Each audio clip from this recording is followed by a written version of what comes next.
Good morning mga biyahe. For this video, ipapakita ko sa inyo ang walang tigil pa ring pag-ulan dito sa amin, Danglas Abra.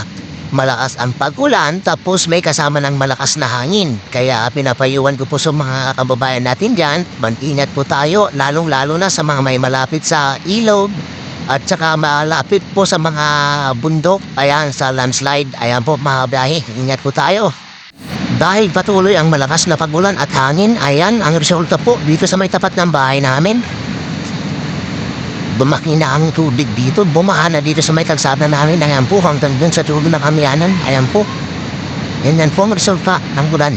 Ayan, ultimo si Manang natakot nang tumawid dyan dahil may kanal dyan na malalim at may butas-butas kaya natakot dumaan dyan dahil malaki po yung tubig, hindi nakikita yung darahanan.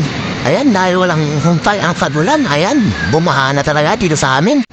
Tapos naglakbay ako, tapos tininan ko yung bridge dito sa may paupasan. Ayan po, kunting pag-ulan lang tapon pero malapit na mapuno yung tulay dito. Ayan po, nakatakot. Kaya ewan po lang po ngayon dahil siguro mas malaki may tubig ngayon doon dahil mas malakas po ang ulan at saka may kasama pong malakas na hangin.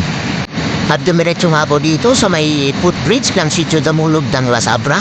Ayan po, ang laki po ng tubig dito. Ayan. Ito po yung malaking ilog. Kaya po nagawa tong footbridge na to dahil problema tong ilog na to.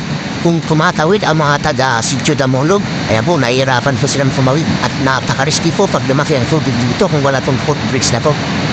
Pagbabago ng footbridge ay nabutan ko ang mga tropa ko rito. Ayan, may daladalang panisda. Nagbabaka sakaling makakuha ng isda sa lirid ng ilog na ito. Di alintana ang patuloy na paglaki ng ilog na ito ay dumiskarte na si Parekoy. Basta sa gilid ka lang ng ilog, Parekoy, safe na safe ka dyan. Ay yan, sana marami kang makuha, idolo. Paging alerto at ingat mga biyahe.